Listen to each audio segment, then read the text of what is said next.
Corona से पूरी दुनिया में हाहाकार है और भारत इससे सबसे ज्यादा प्रभावित है। ऐसे में आइए आज आपको बताते हैं कि ये प्रोनिंग क्या है और स्वास्थ्य मंत्रालय ने कोरोना मरीजों को क्यों इसकी सलाह दी है।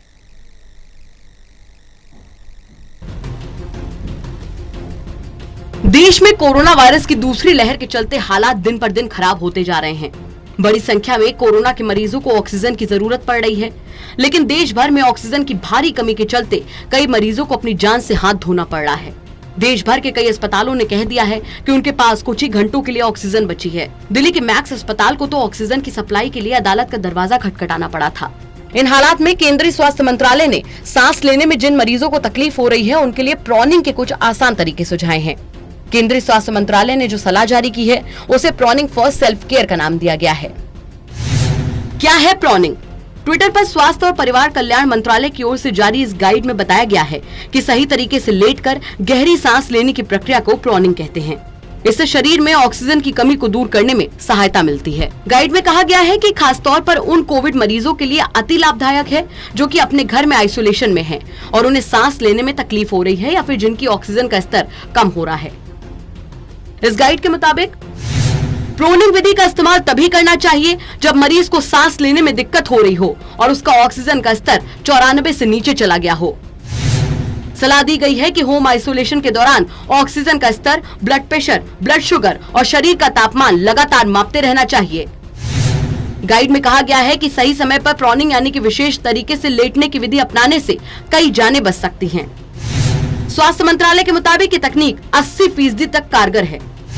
ये प्रक्रिया मेडिकली स्वीकार्य है जिसमें सांस लेने में सुधार होता है और ऑक्सीजन लेवल में सपोर्ट मिलता है। प्रॉन पोजीशन पूरी तरीके से सुरक्षित है और इससे खून में ऑक्सीजन लेवल के बिगड़ने पर इसे नियंत्रित किया जा सकता है।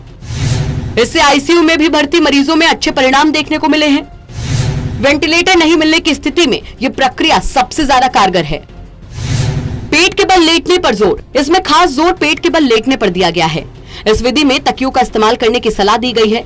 सुझाव है कि एक तकिया गर्दन के नीचे, एक या दो तकिया सीने से नीचे से लेकर जांघ तक और 2 तकियों के ऊपर पैर को रखना चाहिए। इसके लिए 4-5 तकियों की जरूरत होती है।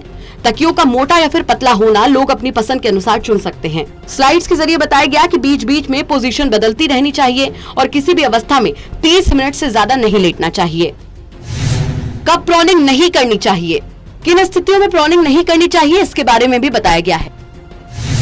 गर्भावस्था में या फिर दिल की बीमारियों के मामले में इसका इस्तेमाल ना करें। जबरदस्ती ना करें, उतनी ही देर करें जितना आराम से कर सकते हो।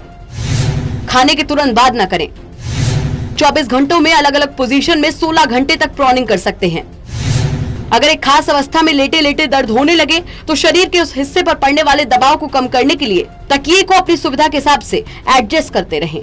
कोरोना से सावधानी ही बचाव है। ऐसे में सावधान रहिए, सतर्क रहिए और सबसे बड़ी बात, कोरोना से बचाव के लिए सिर्फ वही उपाय अपनाइए जिसे स्वास्थ्य मंत्रालय द्वारा मंजूरी दी गई हो। Special desk, total news.